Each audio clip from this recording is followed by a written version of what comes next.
Good morning, good afternoon, good evening. Today is December 19th, 2023, that you've joined the Kubeflow community call. And this call is governed by the Kubeflow Code of Conduct, and it is being recorded. So we'd like to get started because we have a fairly large agenda. We have a lot of things to talk about, including the latest release. Before we start, are there any walk-on topics or anything that people want to add in? Anybody who wants to introduce themselves?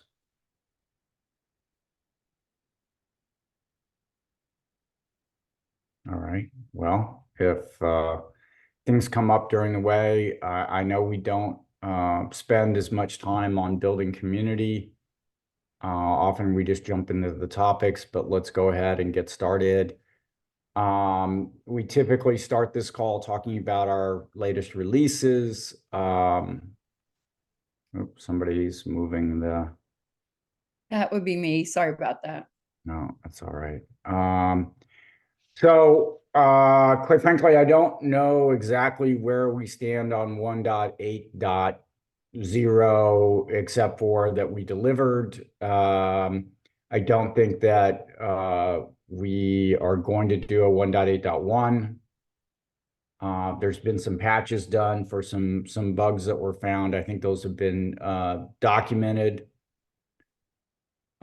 But if anybody has any comments on 1.8.0 that might help other users, is there anything out there that people would like to highlight on 1.8.0?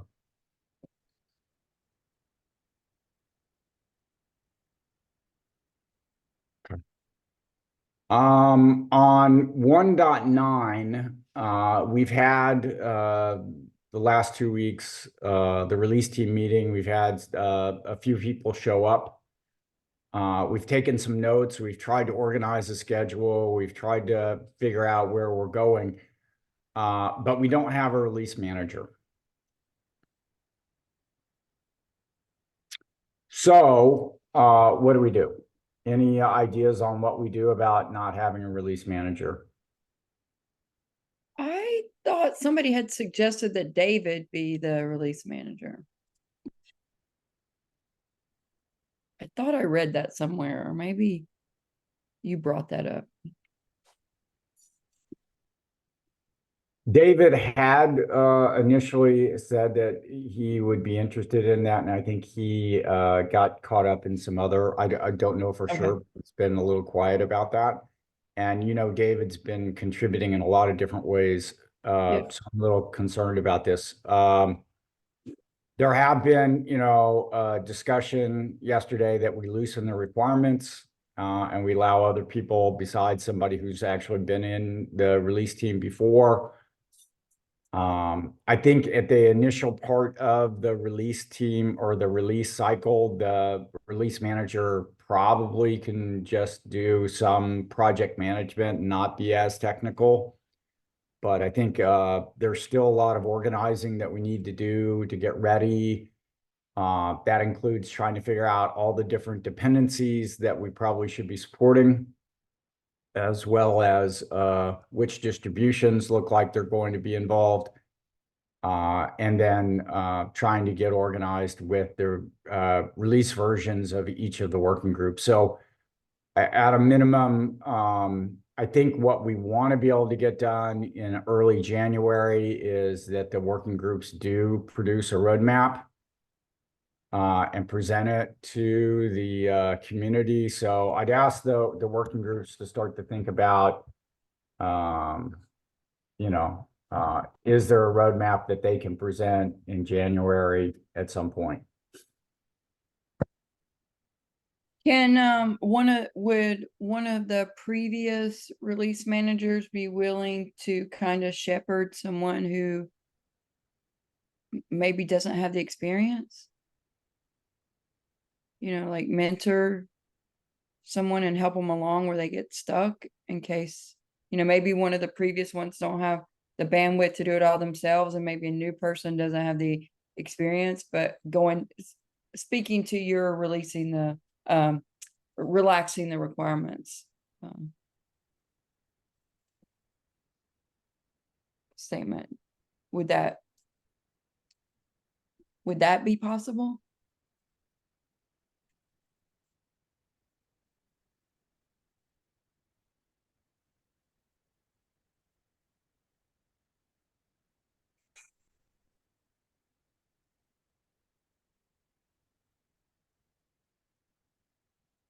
I don't know. I have not been a release manager, so if there's a release manager that wants to jump in and talk about that, that would be fine. All right, I've identified that problem. Let's keep going. We need to develop a plan for the feature freeze dependencies in the working group versions. Feature freeze currently proposed in the Marchish timeframe. My concern with that is that some of the newer add-on integrations may not be able to complete any type of significant integration in this time frame. But that said, I do think that we should focus on what are the potential, positives that we're moving towards, whether Notebooks 2.0 can be done, or some, initial phase of that by the Marchish timeframe. Can the, I believe it's the LLM API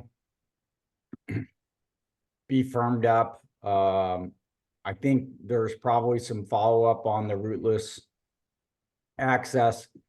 Another thing that we'll need to think about is which Kubernetes versions. I don't even know if 127 is still going to be, I don't know if anybody can look it up, but is 127 still going to be supported? In that, if we come out with this in June, is the Kubernetes community only supporting 128 at that point? I don't know.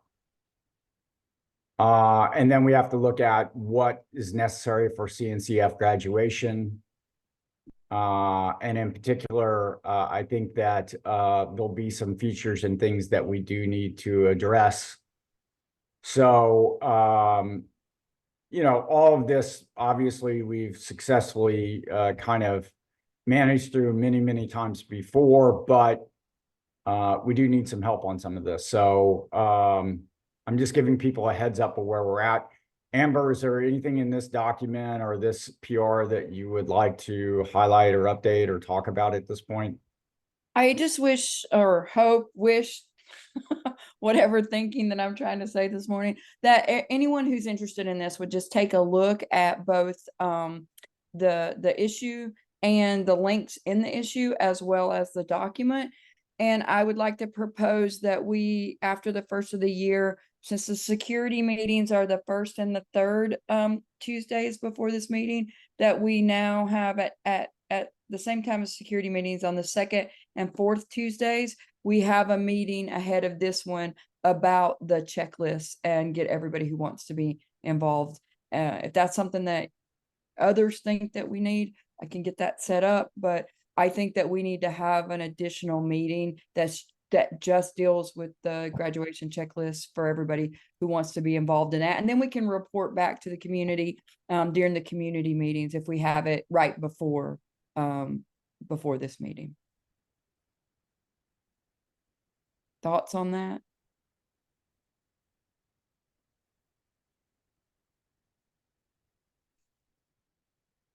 I think it's a good idea. One of the things that I think we'll find as we go through this is our community is expanding quite a bit, and I don't know about y'all, but there's only so many cycles I have during a week, so we're gonna have to be somewhat judicious about how we set things up. But still, I think somehow pushing the CNCF adoption responsibilities, getting this moving forward now that Anna is not here, we're going to need, we've lost a tremendous advocate, and we're going to need someone to kind of come in and pick that up. Community has always kind of moved forward that way. Ricardo, go ahead. Sorry, I didn't want to interrupt you. Um, it sounds like most of the decisions we need to do with CNCF adoption will need final decision from the steering committee. I don't know how the steering committee is working currently. It looks like they're working on demand while those requests are coming in. But probably what we need to do is have all the steering committee members sync up together with whoever is involved with all the CNCF adoption tasks and see how can move forward quickly about those topics. I agree, and Probably. I agree with you, Ricardo, and that's why I was suggesting that meeting, ahead of this one on the 2nd and 4th. That way everybody knows, everybody can come in, we can get the current interim steering committee, and then at the end of January, the new, steering committee, hands on. So totally agree with you there. I think that's another good topic. With the upcoming steering committee elections, maybe we need to write all the status of the CNCF adoption in somewhere in a GitHub issue or document, so we can pass along all the current status of the CNCF adoption to the new steering committee without losing much time with this new steering committee to sync up with everything we've been doing. I can add the checklist that's in the Google Doc to the issue, but I was kind of linking it to the issue so we could, work on it in the doc and have a working doc and put lots of notes in without having somebody, have to go through and read like this disjointed comments. But I'll make sure that it's in the issue and do you want to help lead that, Ricardo, if I set it up and make you kind of like one of the co-leads on helping with that in case I can't, like Josh says, all of us only have so many cycles. Do you want to help with that effort, and I can, just get everything set up and list you as one of the leads helping with that? Or does anybody else does that sound okay with everybody? I'm okay with helping with that. Maybe what we need is sync up after meeting with having all those checkpoints, and then come up with maybe a good cadence for meet together to discuss all these topics.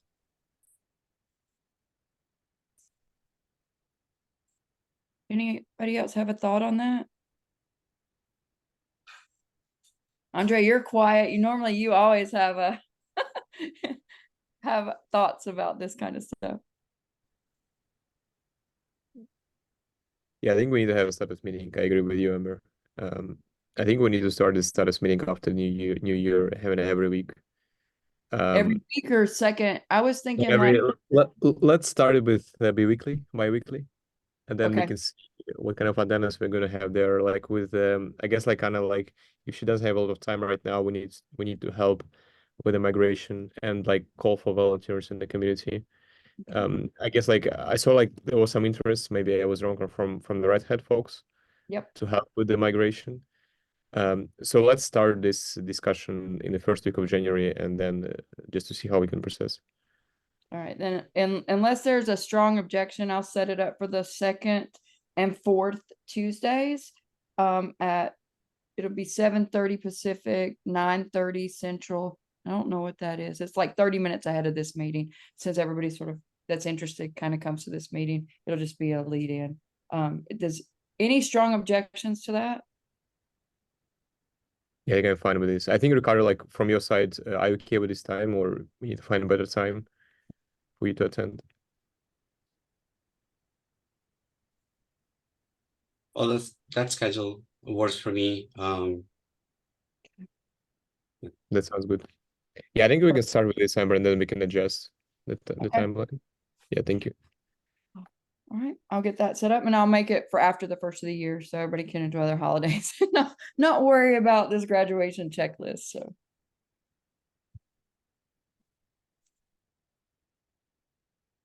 that's exciting. All right, let's move on to the steering committee elections. So we are currently in the nominations phase, and that will, go until Sunday, the 24th. So don't wait for somebody else to nominate you. If your name is on that eligible list and you think you would be a good leader for the community, please just go ahead and put your names on the list, nominate yourself. I'll start reaching out to those who have been nominated. And because I need you to fill out a couple things so we can create a file for you that will then link to the issues for the testimonial phase, and we'll also link to that file for the elections phase as well. So I'll be reaching out to you all that have been elected, and we'll start working on that. And then the testimonial phase will start on the 25th and go through the 7th of January. So there'll be 2 weeks for you to add those testimonials. And then following that, we'll have the voting stage. So it's pretty exciting that we're doing this, and we're just one step closer to being that really self-sustaining, mature, project. So we're getting there. So thanks everybody who's already nominated or been nominated. We're going through the list, and if you are, I just want to stress, if you are on that eligible list of candidates and you want to run, go ahead and nominate yourself. So who are the current nominees? It's Julius, Andre. I'll have to look. Terry, let me look right quick. Hold on. Shoot. Let's see. I should have looked before this meeting, but I didn't. Sorry. Well, let me look. And Janu. Yep. Okay. Yeah. And Kimonis, and there's 7 or 8 people already. Why can I not find them? I think it's Matthew also. Yeah, Matthew. No. Oh wait, I just got hit with a 2-factor. Hold on 1 second. Yeah, 2 T's. Forget. If somebody there, where'd it go? Dang. We have at least 6. Okay. Oh yeah. Let's see. We have, hold on, I'll tell you. Julius, Andre, Terry, Matthew, Kimonis, Janu.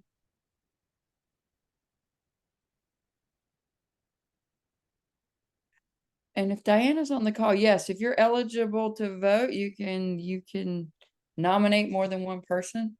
So here, let me just, I'll drop the link to the issue on the notes, Josh. That way you don't have to list everybody's name there.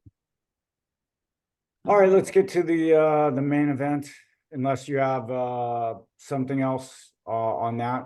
Nope. Okay. I think also Amber, since you have been giving us updates, you had something on KubeCon, right? Do you want to just give us an update on KubeCon, EMEA? Yes. So Kubeflow Summit, the committee, we had 22, I believe 22 submissions for folks to talk, and we're finalizing that schedule. I think Ricardo, who's a member of the talk, he's done his assessment. I need to finish mine today, and then hopefully they'll have the schedule out for Kubeflow Summit this week.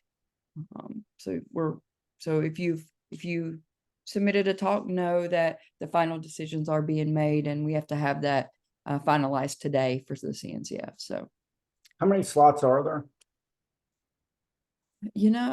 I think there's 2 lightning talk slots and 5 other slots. So it was very limited space, because considering it's only a half day, it's a half day event. And we don't have the leadway, just so everybody knows, we don't have the leadway like we do when it's an independent event where Josh and I can just invite people and, hey, cut your talk by 5 minutes. We're going to add your 5-minute talk. We're going to put somebody else in. We don't have that leadway. Our hands are really tied when it comes to being a co-located event with the CNCF and the process that we can't kind of go in and say, oh, well, you have a 30-minute talk. Can you cut it down to 20 so we can give somebody else a 10-minute talk? We can't do that here. So what I'll probably end up doing as well, just so you know, is those whose talks weren't accepted for, whatever reason. It's hard when you have very limited space. You've got all these great speakers. I'll probably be reaching out to those speakers and seeing if we can't record that. Record that talk, maybe do a short interview, let you go through your talk, and then get it out on our YouTube channel. So I don't want to miss the opportunity to have folks who submitted a talk not be able to present to the Kubeflow community. So we'll get creative about giving you the opportunity to present to the community in another way. Ricardo. Would there be a chance for slots for lightning talks, maybe? We can talk to some of the speakers and see if they are willing to convert their talks into lightning talks, and then we can specify a lower limit for them. Considering I don't think anybody submitted a lightning talk, and we do have 2 slots, the CNCF has suggested that I reach out to a couple people and see if their talks can be converted. So I'll be looking at that today as well. Because we do have some other constraints that maybe folks aren't, that folks don't know about. Like they require a certain percentage for their DE&I numbers. And so you have to have a certain percentage, good, bad, or indifferent, of diverse speakers. If you have a panel, you can't have it all be male speakers. There has to be some diversity there. So there's all this other criteria that goes into setting up, a talk schedule for a co-located event with the CNCF. So there's a lot of nuance to it. You on? Terry? Yeah, just want to add, we'll also be announcing the final schedule for Cloud Native AI Day. Some of you might also have talks submitted to that. So pay attention to the emails you received for both events. Just in case you have both talks accepted, you have to make a decision there. Terry, also, if there's any on that agenda that maybe didn't get picked up, but you think it would be a great presentation for the Kubeflow community as well, let's chat about it, and let's just come up with a weekly recording, and we'll, record folks and get it turned around to the community if that's something that you think those speakers would be interested in as well. Yep, that's a good idea. Yeah, we can definitely reach out after the schedule has been announced to see if they're interested.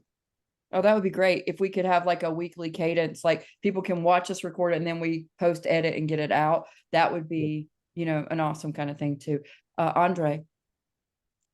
Yeah, I'm just wondering, thinking for December, so you said we have half-day events. Do we know why? Because usually the collocated event is the fully event, for the full day, right? Speaking about community side. That was a CNCF decision to give us a half-day right. event. Because we need to think about how we can stitch the working groups updates and also the talks, right? I don't want to, I want to give more time for folks to speak about their kind of use cases and other things within Kubeflow rather than the working groups updates. But in the meantime, we need to speak about some important roadmaps, items that we did right for the last year. Yeah. It was hard. I won't and there was a couple people that are on this call that were also part of the committee, the speaker committee. I think we had 9 people as part of the speaker committee.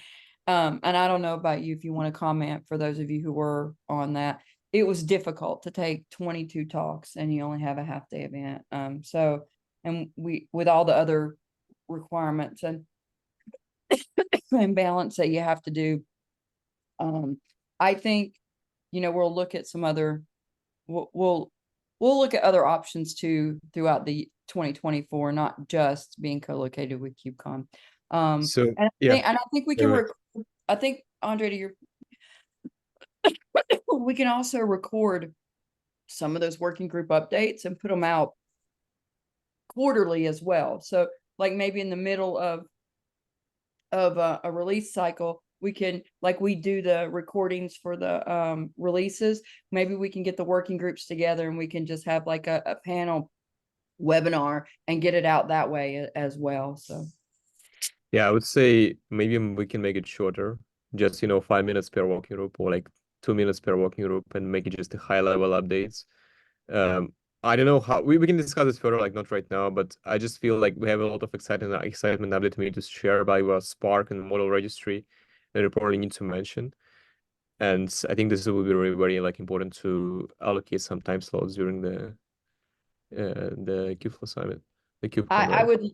I would love to be able to do that, but again, my hands are tied on how much leeway Yeah, that we have with that. The other thing that I would like to do, since you mentioned that, and now that I've done my first blog post, I want to start doing more and more blog posts. I would like to have a cadence where I'm putting out 2 blog posts a month, and those are those updates, so that we can get those in update form. From like one of those posts is how to join, how to get involved, community growth, marketing type stuff, and then the other one would be updates. And so I think we need to get on a better content schedule, and I think that would help it as well, Andre, to get that information out as well. All right. We also might have a booth, right? If I remember correctly. I have asked, they have not sent me the form yet. I think they're still working on the form because every project has to apply to get a booth, in the project, what is it called? The project showcase or whatever it's called. But I have reached out. I am waiting on them to send me the form. And as soon as they do, I will apply for us to have a booth at KubeCon. Thank you. Yep. Okay, so okay, I'd like to move on to this discussion around new working groups for Spark Operator and the model registry, or new working group just for the Spark Operator and a separate one for the model registry. So who would like to set this conversation up? Andre, you've done a lot of work, and Jeremy and your team have done a lot. Andre, do you want to go first and talk a little bit about your thoughts on this? Yeah. So do you want to start with Spark or with model registry? We have a few folks from Spark here in the call, I can see, but like any of you have a hard stop like in 15 minutes, so we can speak first about Spark or working group.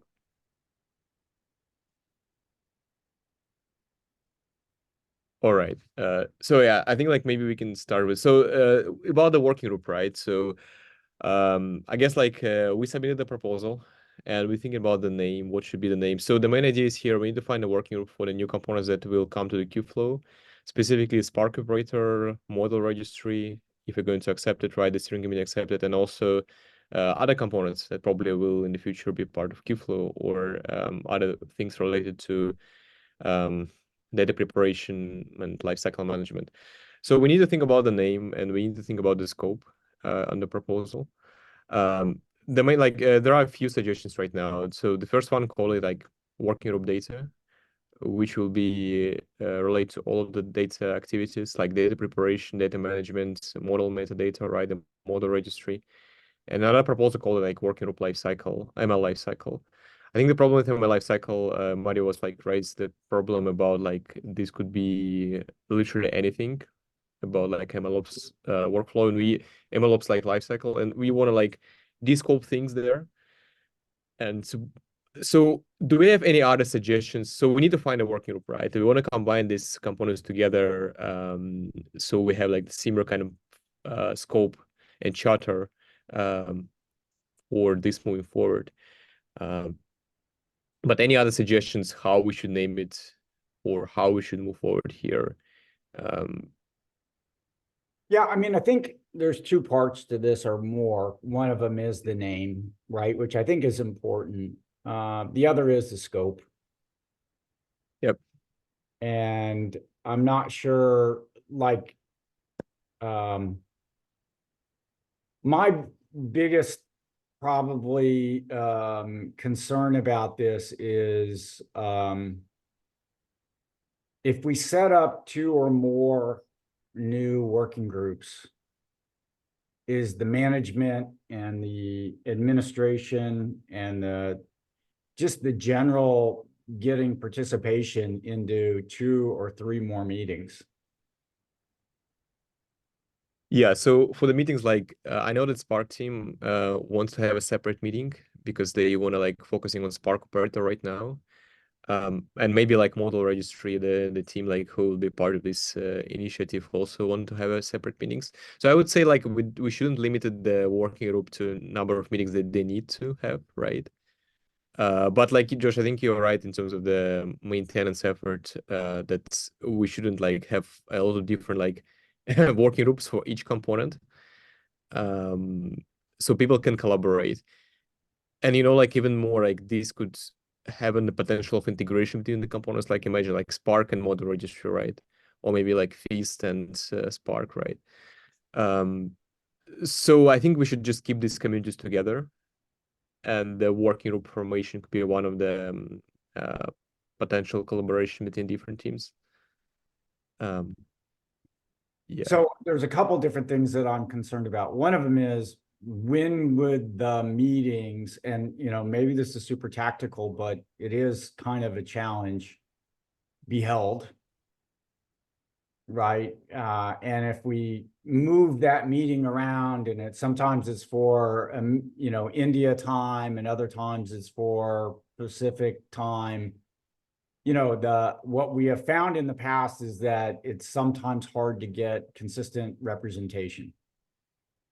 On the other side, I think that our lack of catering to folks in Europe and India and the Far East and in China in particular, I think that limits the growth of the community. So I'm struggling with the time zone problem, the topic problem, having consistency. Do these people really need to meet every week, or do they need to meet every other week? And could one week be these topics and the alternate week be another set of topics? The administration of the working groups and the repos, I'm maybe a little less concerned about, because I figured that'll kind of work its way out, but I'm really concerned about trying to make a time that actually gets participation of not just the vendor, but of the end users to show up. Yeah, and I think like, so I have a question like to maybe like the Spark folks here and the model registry. So how do you feel like about the participation today? So do you need a separate meeting? How do you want to run it? What kind of attendance you're observing on your calls? Yeah, no, Yeah. Go ahead. So, we can discuss like administrative issues and stuff in this common meeting, Andre, right? But I feel like, if the discussion starts getting into like the technical or architectural details and stuff, it would be better to have separate meetings. And yeah, some of them, can run long, right? Seems to be a problem with this community in general anyway. Meetings do, run very long because there are varied opinions and stuff. Certainly in model registry, because it's kind of at the beginning of the project where a lot of things have not been set in stone. I imagine we are going to have very long conversations about the nature of the model registry and stuff, and which options to follow and stuff. So I think I'm personally of the opinion that we should have a separate meeting for technical discussions for model registry.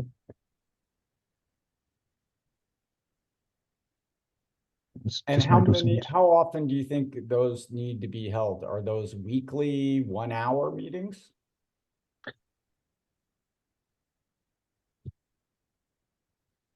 I think we can start with bi-weekly. I imagine the frequency will have to be higher once, we start doing more concrete stuff.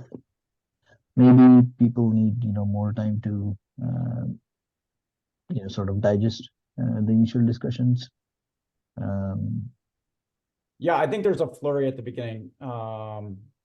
Motari, I'm sorry if I don't know you. Go ahead. It's all right. No, thank you, Josh. I think that as well, I agree, be weekly and separate meetings, so that maybe could be a way to start. Also, what I've noticed is that in trying to sort of like contribute and chip in on a few iteration, that is why I raised that draft PR pool number 673, so that also other people, I've seen that they mention about names in the pull request, but I think that this is also a good venue. This is one of the reasons I was talking with Andre why I wanted to raise a draft PR, because seems that is really having the eyes and attention of the community.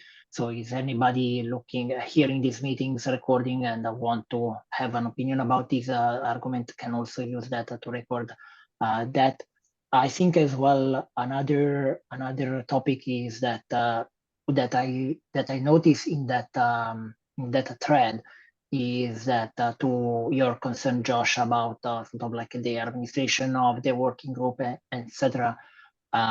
How about, there was a question like if there is a process as well in place that we can start with the setup, which seems to have sort of like gathered the best of discussions in the previous community meeting and eventually spin off a working group when the focus become laser focus.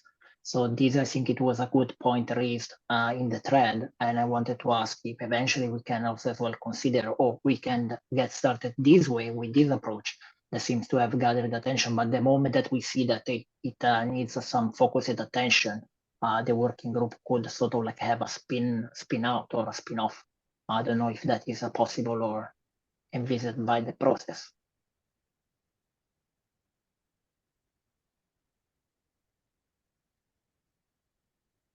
I think these are all great suggestions. For the people who are going to be hands-on into this, I think y'all are going to need to think about how you want this to work.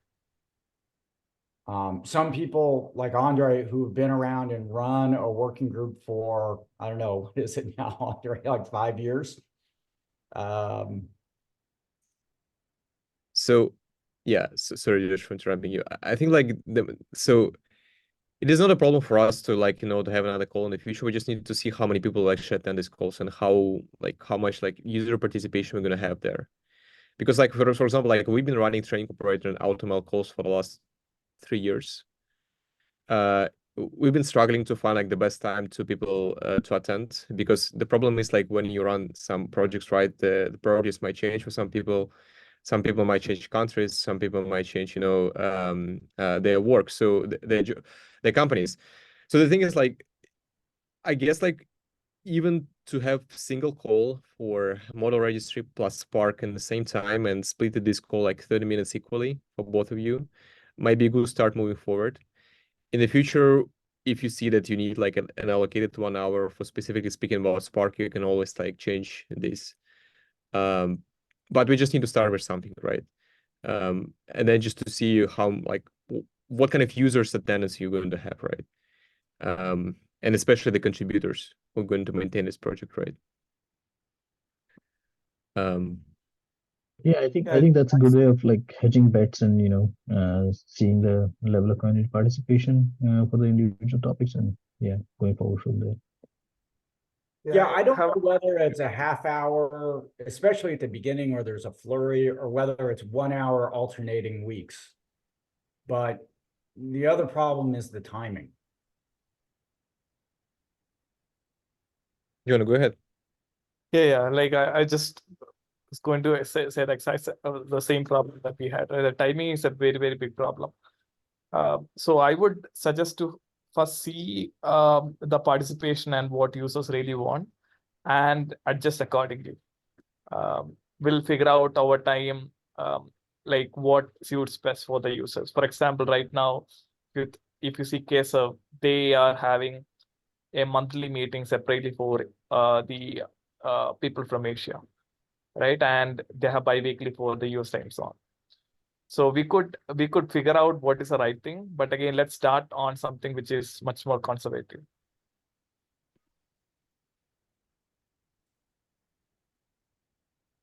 Yeah, and this is like a separate thing. So in terms of the proposal, so Josh, like from your perspective, how we should like move forward? So we need to collect review, right, from the community. We need to work on the charter. But from your perspective, like combining these two components in the same working group, does it make sense for all of us to move forward, at least initially? My opinion, and again, I'm going to tell you quite frankly, I'm not going to run this meeting. I might show up to it. Yeah. I think one meeting at a particular time or one meeting that bounces around a little bit is probably going to be more, you're going to get more people and it's going to be easier to manage. The other part of this, besides the meeting logistics, is the owner's file, the Git repos, and those things, which I don't want to stand in the way of. I really want the people who want to start to contribute code to have and feel comfortable that they're going to be able to make contributions, and we're going to allow for experimentation.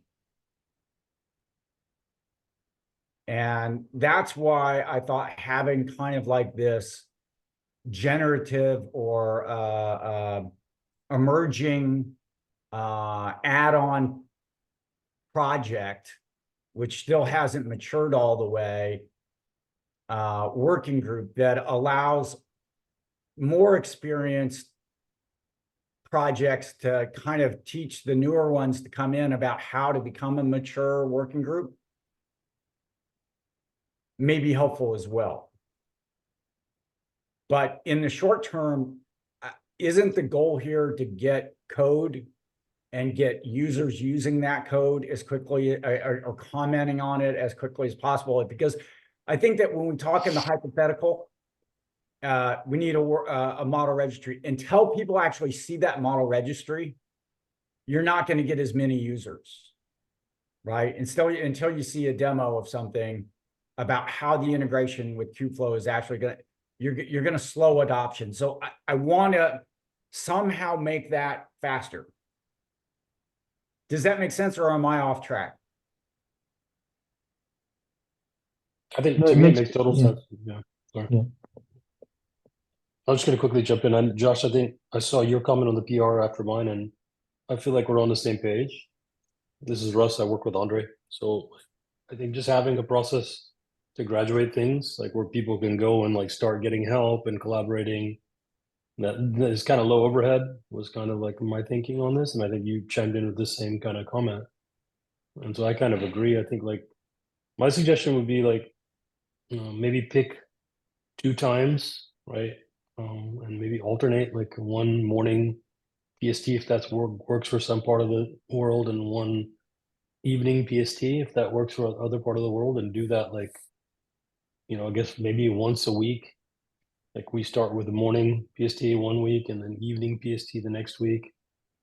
And we flip flop a little bit just to accommodate folks, because like Josh is saying, the idea is to just kind of like almost incubate some of these contributions and like get folks started. I think finding like a flexible way of doing that, like we don't need to get it perfect the first time. We just need to get people in, collaborating and moving forward, and then understanding what it takes to maybe graduate to their own working group when things become intense enough, right? But hopefully that helps in terms of feedback. And one Yeah. fast way Go ahead, John. to user adoption would be integrating with the existing Kubeflow products. So if you can, my suggestion would be like maybe we should start thinking from the very start, thinking about the right way to integrate with the current Kubeflow ecosystem. That would really help the users, and it will attract more users definitely. And I think we already started this. Like, for example, like if you look for Spark operator proposal and also for model registry, we have some integration with existing components. We just need to finalize this kind of in the roadmap planning. And like you know, like the contributors who will be active in this project, they just need to drive these discussions moving forward. But yes, I think we need to prioritize this kind of like integrations for the releases.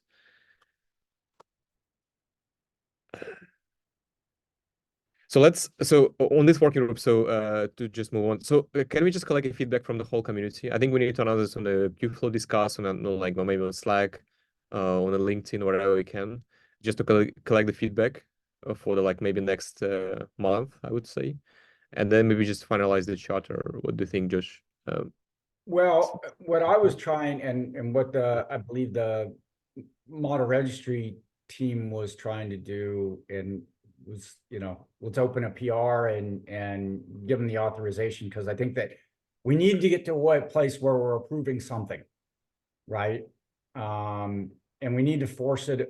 We need to force the steering committee to acknowledge that there's an ownership, there's a charter, there's a responsibility, there's a repo being ordered, gonna come, be created. All those things need, and my preference would to get that done sooner rather than later. There's a lot of people that have been waiting around on the Spark operator. I think the model registry people want some validation too. Yeah, you're right. I think like this is orthogonal discussions. So they're like independent, like the working group proposal and the model registry and Spark proposal, they're separate. So we already got approval from for the Spark operator. We need to get approval for the model registry and another approval for the working group to like define the consensus around this, right? So I wouldn't block the model. I mean, if steering committee agree that the model registry should be part of Kubeflow, we shouldn't block this moving forward. And like working separately on this kind of new working group formation. Does make sense? So your proposal is that there's 2 working groups? No, Like, it's separate? so it will. Yeah, so my process will be the single working group, but we shouldn't block the migration of model registry until we finalize the decision around the working group. Like for example, like the Spark operator, right? We don't have working group today for Spark operator, but we've already kind of like you gave your LGTM on this moving forward. So I think we shouldn't block the model. Yeah, go ahead. I was going to jump in, Andre. I think the two things can be slightly decoupled in the sense that initiatives to get new projects in can still happen, async of this meeting. And this meeting is more of trying to like give a place for the new things that come in and kind of incubate a bit in terms of a meeting perspective. But that doesn't necessarily block like new projects from coming in and like becoming projects. That's kind of what I'm hearing. I would decouple the two things in my mind, saying, okay, new projects can still come in, and they might initially then just start working in this shared working group that happens. And the two things don't need to be, doesn't need to be such a formal process saying you have to come to this working group, then you graduate to a project. I don't think we need to be that prescriptive up front. Maybe that is the right thing in the long term. Let me be prescriptive on the question that I have. Who gets to approve code commits? So for Spark operator, we have like the VAR on the call and also the HR on, right? I think you're still on the call. So we have like 3, also Marcin, right? We have 3 people who will be on the owner's file. So, I mean, in the short term, is it just the fact that we need these owners files approved so the repos can be created and people can start committing code?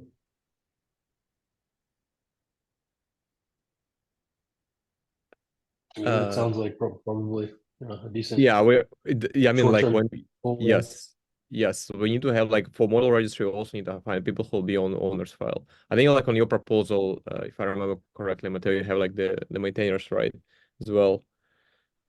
We don't have yet the maintenance file, but I can easily add. In fact, by the way that this conversation is going, is like I would really like to have somebody like a mentor or a shepherd. I don't know what's the English term for it, but let's say if there is a way that we can start to have the code already incubating inside the Kubeflow community, this is also something why we are trying to join this conversation, these meetings.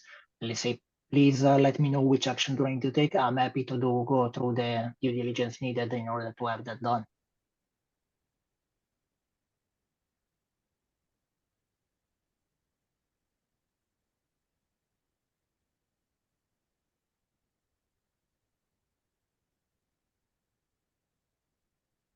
So yeah, I think like we need to finalize the owners files for model registry, I guess, and then we can. I mean, also we need to have approval from the steering committee that this project should live under Kubeflow, right? And then we can start the process of creating the repo and other things, right?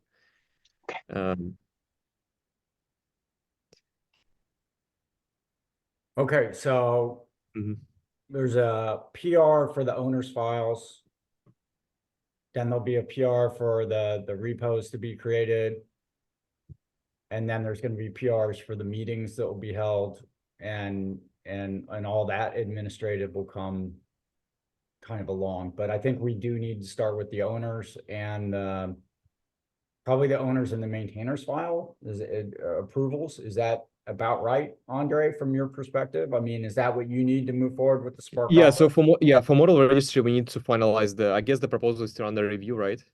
If I remember correctly. So for model registry, we need to still find people who will be on owners files, yeah. And I think as we mentioned, before, we need to find people from different organizations, right? I mean, we don't have these requirements for the code, to be honest, right?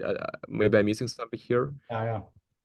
Yeah, but okay, well, I don't mean to roll around in this too much. I just trying to get an actionable next step where we can make, tangible progress, right?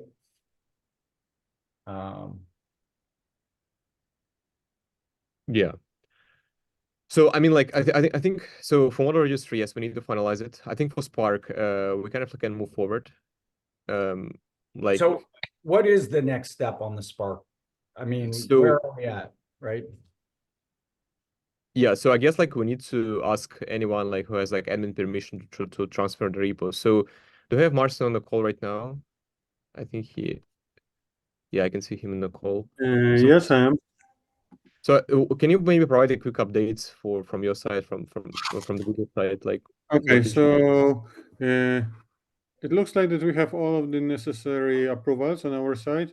The repo transfer will probably happen on after New Year, because the people who has the ownership of the Google org are already on vacation, so they cannot click it out. But otherwise, it's good. If you wanted to do a fork, it would be like, okay, already issues could be copied, but on the previous calls, we agreed to transfer the whole repo.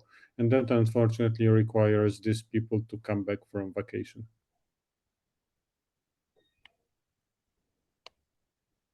Yeah, so I think we already created the public Slack channel. So if anyone is interested, please like join the Slack channel. And I think Vara also on the call, right? Vara, do you want to add something on this side, like how we can get people involved? Yeah, I think a lot of people who are showing interest that they wanted to start contributing to it. And the first thing, and I think the message I sent it before is a lot of these guys have questions around how this is maintained and what do they need to do, and like a frequently asked questions with this Spark Operator project. So we can use Kubeflow Spark Operator channel at the moment to give all the updates and feedback even from this call, to let people know that what we are doing, because they're not aware of the current stage. So if we are, like initially we discussed, even Marcin, between us, that we can transfer the repo from Google to Kubeflow. When we do the transfer, we might not need to create a repo in Kubeflow. I guess, I'm not sure, the inter-org transfer of the existing repo comes with all the issues and the commits as well. That's a good way that we can take over as is the release, and then we can start looking at building a new releases with the Kubeflow from Q1 onwards. But forking, I'm not sure if it's a good idea, forking. It's just losing all the commit history and so on.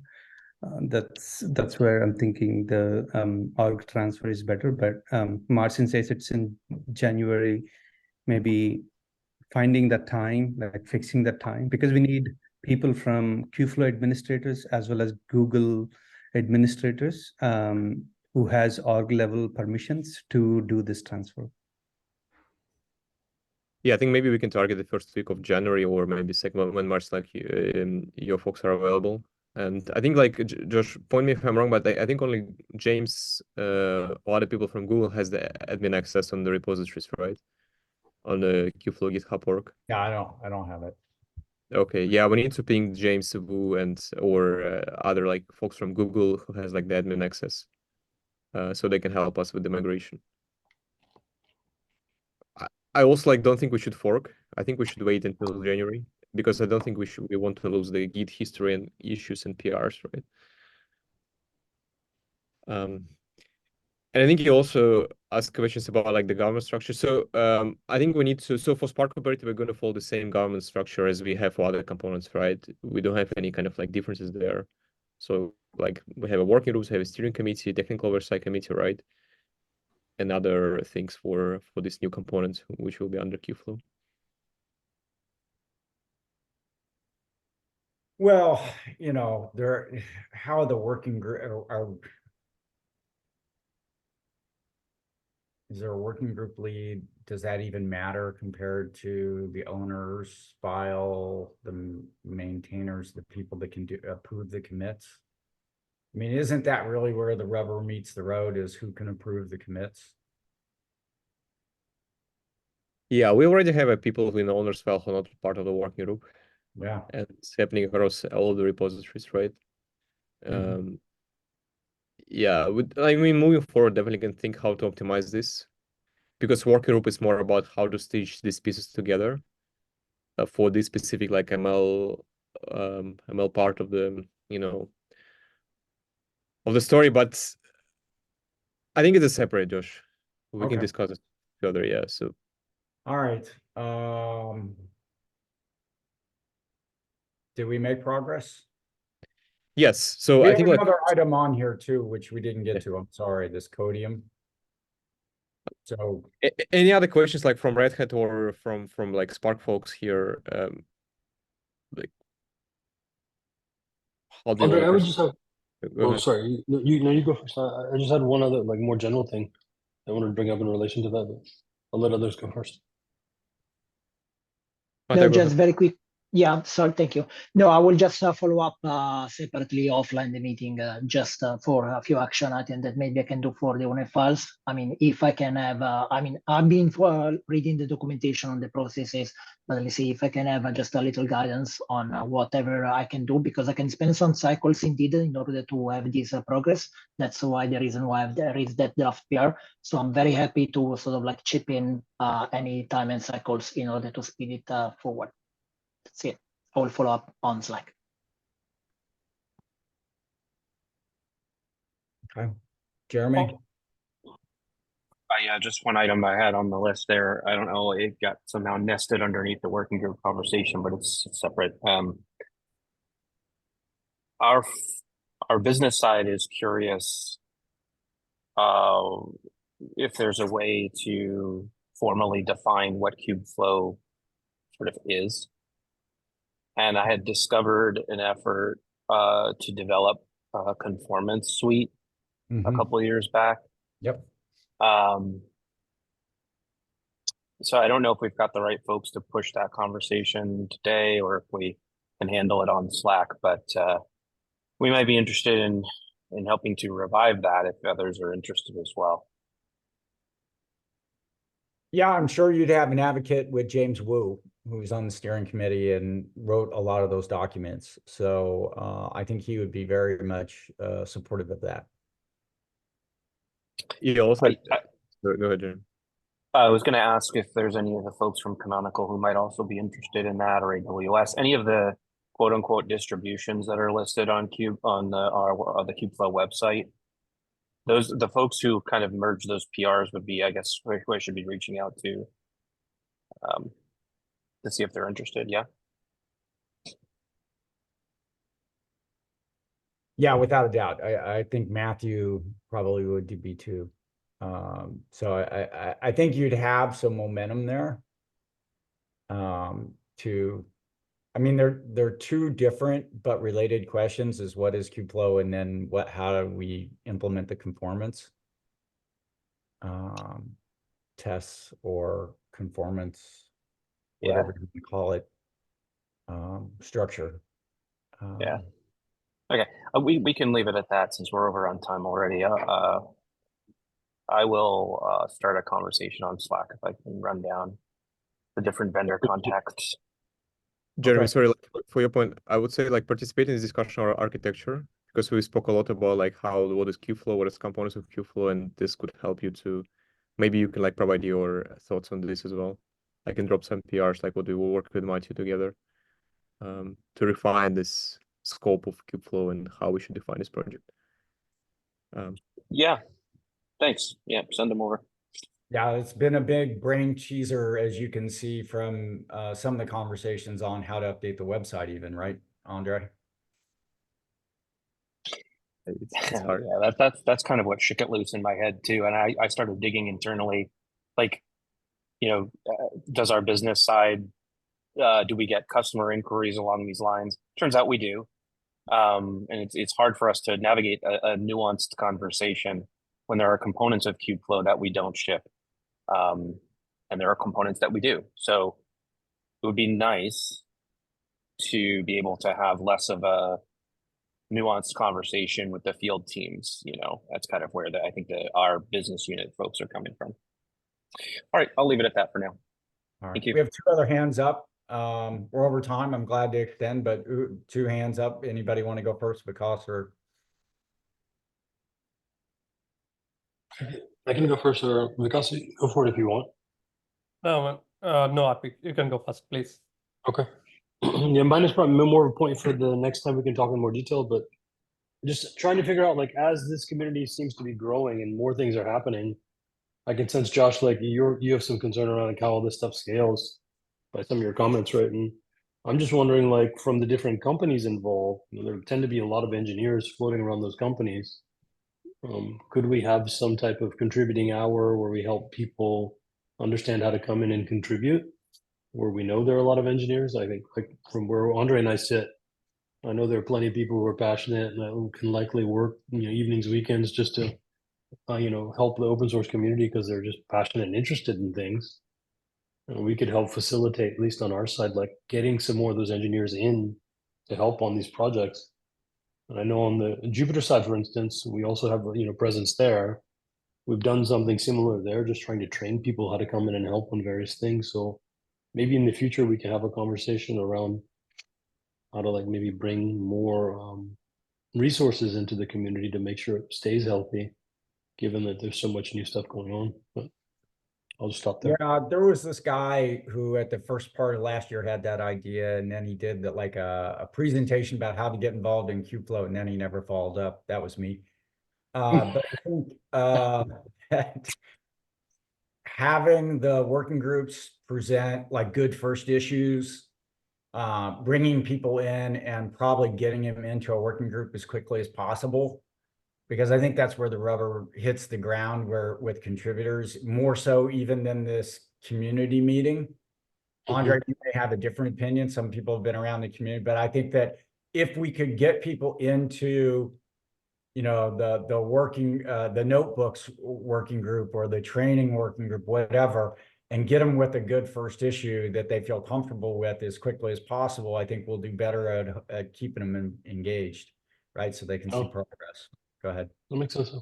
And I think some of the other company folks on the call, I want to hear kind of next time, and I don't want to do this a lot right now, just more about, is it easy for other people in the company or engineers like in completely different areas that they're not attached to come in and contribute? Or is there a lot of hurdle to getting approvals to go and do open source contributions? I assume it's a mix of things, right?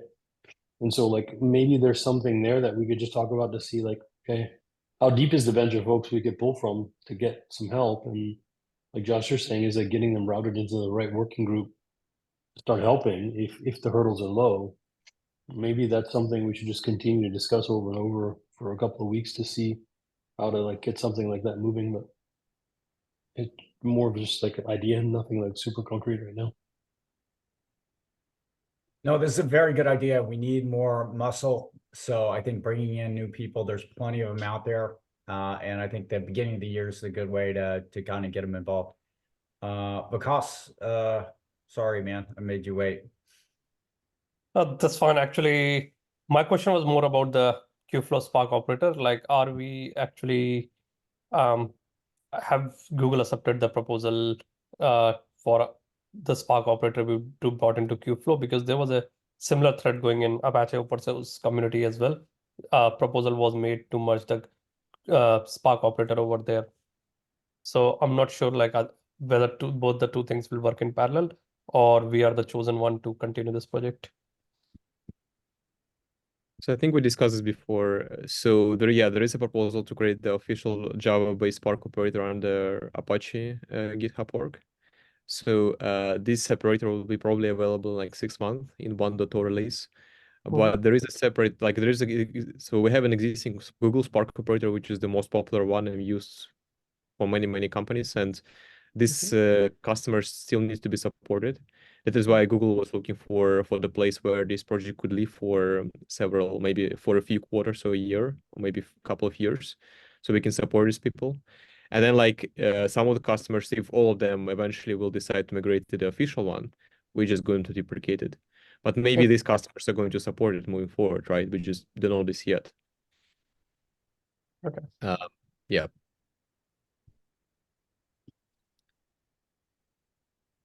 So with the new working group being set up, that's where like the future roadmap of what work would be done on this is gonna is that where it's gonna be decided?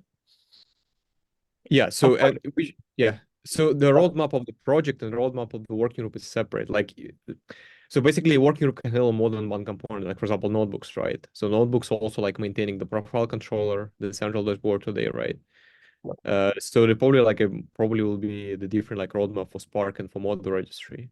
But the working group data will combine, or any other name we're going to decide will combine these two components together, right? Okay. Yeah. So we can discuss this offline, because like if you're wondering, like, please reach out to me. I can provide you more details. So. Yeah, sure. All right.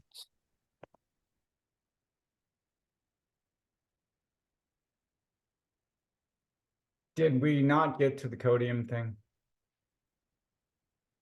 Yeah, I think maybe next time, Josh. So this was from me. I don't know. Do we have Michael on the call? I don't think so. I think that maybe we can discuss it next time. Yeah, I'm here, but yeah, I can talk about it next time if that's easier.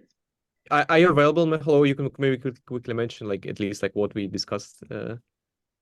Sure. Yeah, I guess quick overview. I'm from a team called Codium, and over the last like year and a half or so, we've been building a bunch of like AI code tools, and part of that was building some sort of like deep context awareness for code bases. And recently we launched this kind of new thing called Codium Live, which I've linked, which is this like free forever tool that allows you to understand open source code bases. So right now we have a like kind of random list of open source projects that we thought were interesting.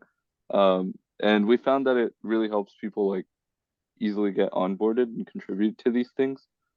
And like the Kubeflow community seemed like it had a bunch of repos with like a bunch of components and things which could be interesting to kind of index on this and like help people ask questions about them and get onboarded on the things. So just wanted to talk about kind of like how to integrate this into Kubeflow, and we can put it up on the Codium Live website and kind of tune it to whatever helps the developers or the like library users of this community.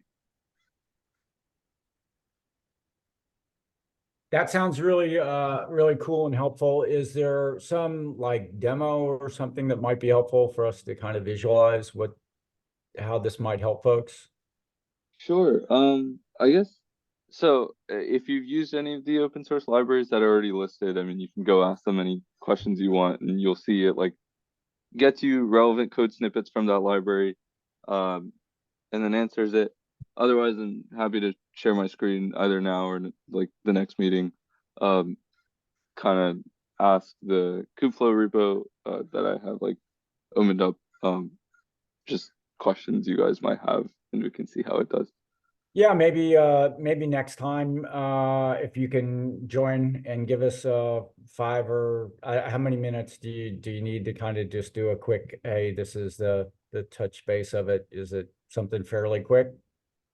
Yeah, I mean, we can do it pretty quick. I guess I wanted to kind of clarify like what kind of like granularity might be helpful. I know there's a bunch of components which seem pretty separate, or like, you know, maybe we want the website to be its own like tab so that people can ask questions about the website without having like context from the rest of the code base and stuff like that. So just yeah, I mean, I can display it in like less than 5 minutes, but maybe a bit of time for discussion for like what kind of things we want to do with it too.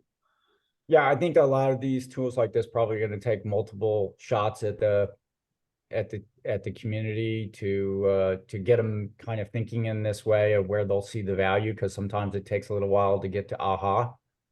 So I'm glad to give you you know, if you want to show up a couple more times and kind of give us a view and then come back and say, here's, you know, from what people said, this is where the value is. I think that will help you if or help us get to a place where we can see the value of the process tool. Sure. I'm also, yeah, I'm happy to put up a prototype, maybe send it to Slack. People can try it out themselves. Yeah, maybe sorry for interrupting. Maybe we can like allocate first 10 minutes in the next community call, so Michal can give us a quick demo and just have a follow-up discussion if you are available. How do you think about it? Yep, works for me. Thank you. All right. Well, thank you for showing up and thinking about us about that, and didn't mean to give you extra work, but you know, I think we have a large community. I think there's 10,000 folks supposedly on Slack. So, I mean, it does give some exposure, and hopefully that'll, you know, they work on a lot of other open source projects too. So hopefully that's helpful. Well, great. Look, I hope this was a helpful meeting. You know, I look forward to next year. If folks are thinking that we need to restructure these calls or they're not getting done, you know, I want the time to be valuable for everybody that joins in, right? And I want to make sure that we're pushing things over the edge. And if for any reason you feel like we could do better, you know, feel free to kind of help me figure this out. Either by, you know, however you want to contribute into this meeting, even running the meeting. So I hope this has been a good year for you guys, and I look forward to our next meeting. I guess will be at the beginning. Is it going to be right after January 1st? So I think the 2nd is a Tuesday. Is that right? I don't know.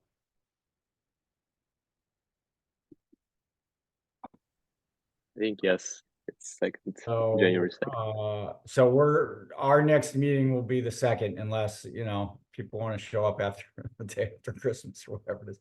Or no, am I wrong? Yeah, it's the 2nd. Okay. Anything else before we go? Anything that we need done before the 2nd? Anything urgent that needs to be done before the 2nd?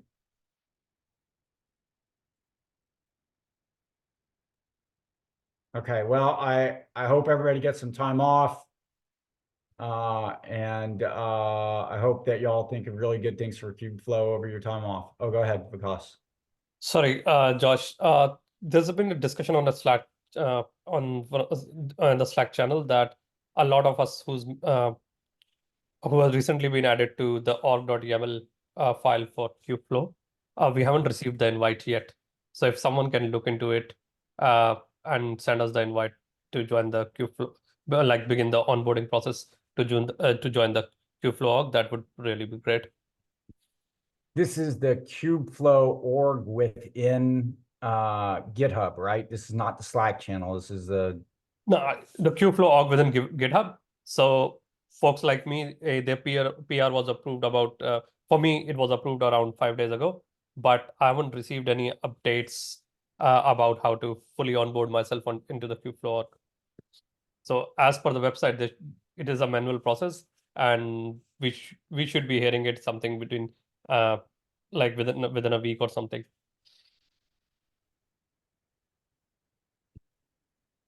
Okay.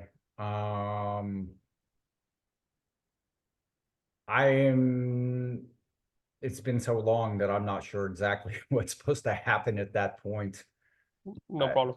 Is anybody Andre, has Yeah, anyone let's on your team turned in and got something, or are they just able to open issues and PRs and have at? Let's ping James Wu on this PR. Maybe we have some problems with CI/CD to sync the GitHub work. Yeah, maybe there is some. I remember we had some errors before. So because if you can point me to the UPR, I can ping James to ask James Liu or James Wu to verify if everything is working. Cool. I'll send you the PR straight away. All right, thank you. No problem. Well, good. Yeah, we want to get you guys. Look, we shouldn't make it hard for people to get onboarded, right? I mean, it's a very good response, and we need to pay attention to it. And I've heard this 2 or 3 times in the last 2 weeks, so we need to get this worked out, and we'll take a look at that. And that's a before the next meeting type of action item. So thank you. Anything else? Thank you, Josh, for all of your hard work during this year. We made it through, right? One more year. Yeah, you've done an amazing job. Everybody. Thank you. Thank you. All right, guys. Have a good one. Everyone, have a good one. Didn't mean to say guys. I know it's. See you New Year. All right. Have a good one. See y'all. See you guys. Thanks. Yep. Yeah.